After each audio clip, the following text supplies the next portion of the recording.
It's probably safe to say that this isn't the first back injury prevention program you've ever seen.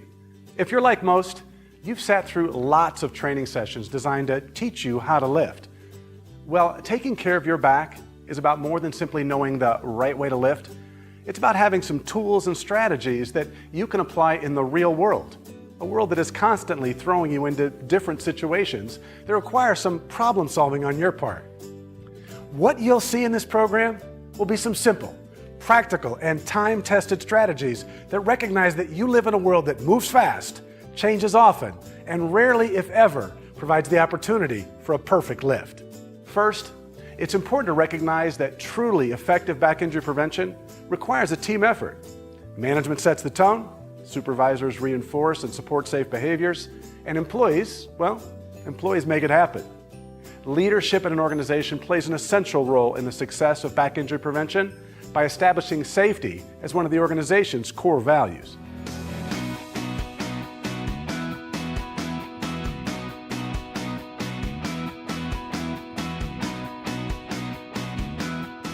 My name is Michael Melnick.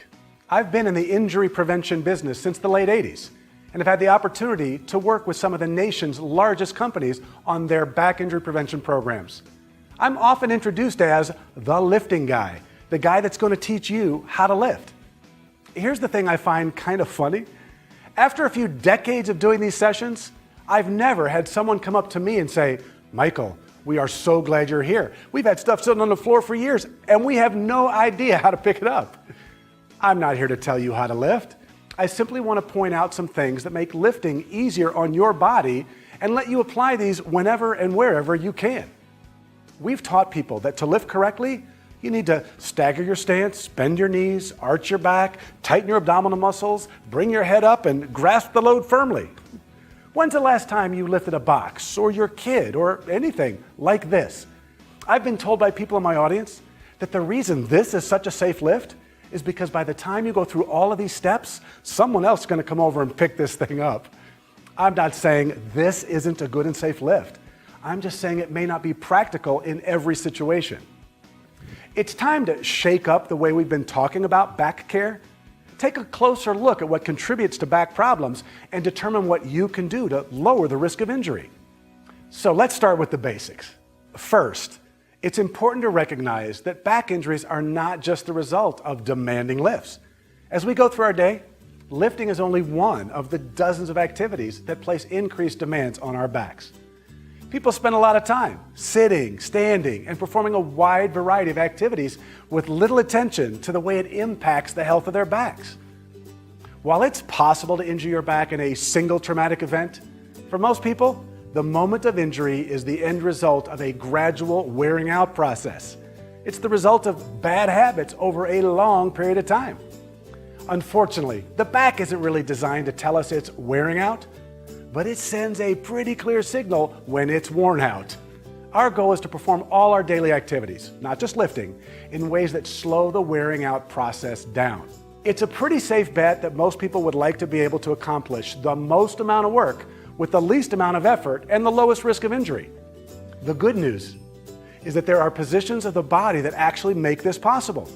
When people change the way they perform a physical activity, they also change the demands that are placed on the body and the body's ability to handle these demands. Safe material handling is all about choosing positions that maximize your strength and efficiency while at the same time lowering the demands and the risk. It's a win-win situation. Once we understand what makes our bodies stronger and what puts it at less risk, we can pretty easily identify the best way to perform material handling in any situation. Even small changes will have a dramatic impact on the health of your back. Let's take a quick look at how our bodies are designed to work most effectively. The entire body works best in what's called the power position. This is the position where your muscles are able to generate the most force with the least effort and where the joints of your body are the most protected. Let me give you a couple of quick examples of what this looks like because we've all seen it. Ever watch a football player getting ready to make a tackle? Without even thinking about it, he gets in the power position with his legs, arms, hips, and back. In this position, he can move quickly, generate force, and his body is prepared to handle the impact. You don't have to be a professional athlete to understand the power position.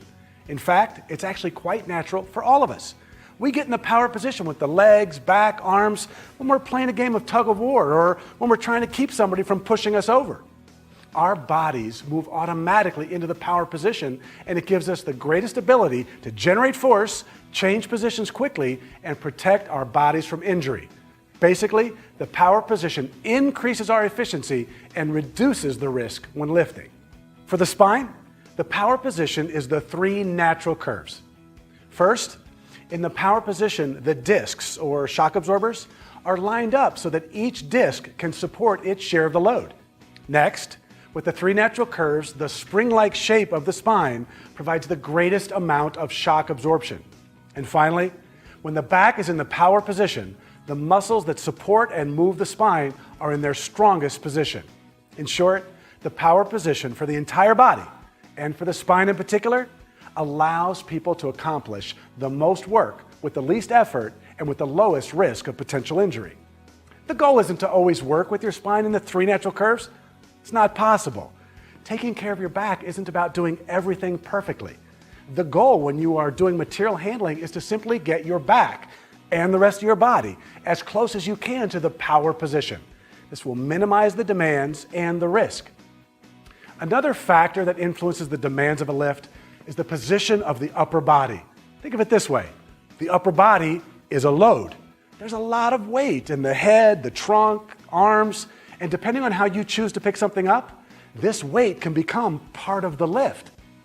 Watch weightlifters getting ready to lift a barbell. The very last move they make before they lift is to get their upper bodies out of the lift.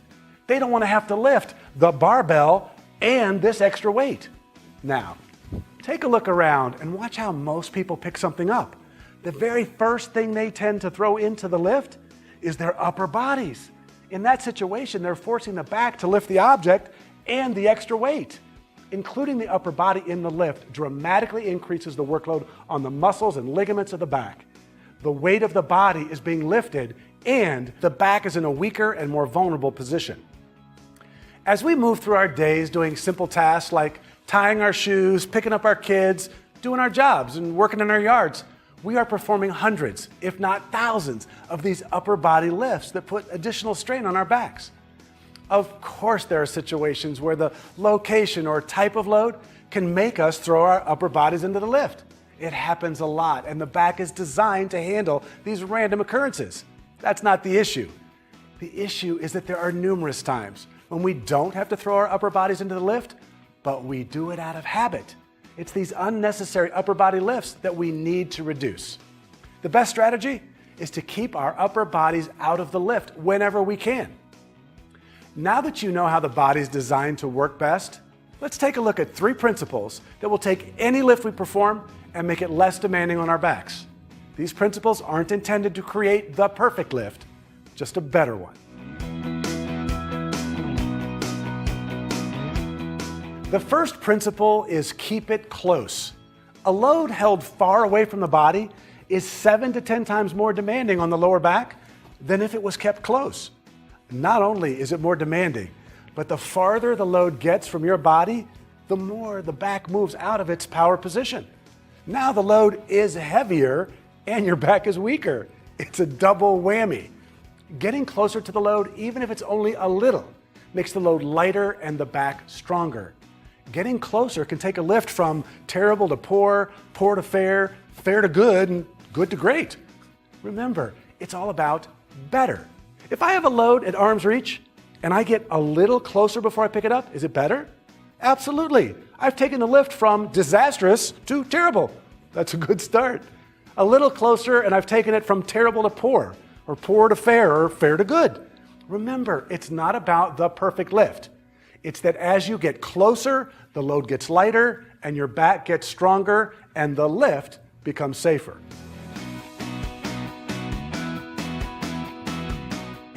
The second principle is build a bridge. If you were driving down a road and saw a bridge that was only connected on one side, I think you might stop and watch what happens. You know that without a place to connect, something bad is going to happen to the end of the bridge that's supporting all the weight. Watch how lots of people lift. They bend over and become a bridge that's only connected on one side.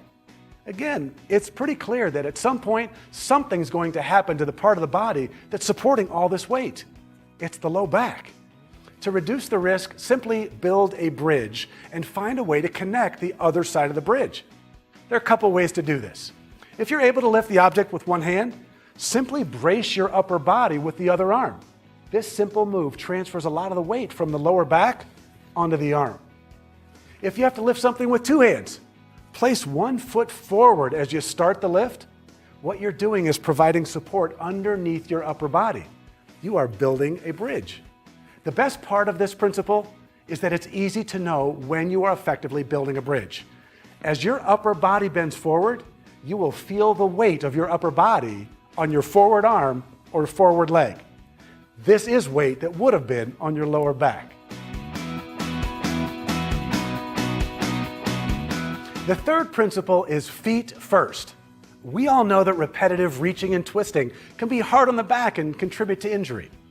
By changing where the movement starts, much of the reaching and twisting can be eliminated.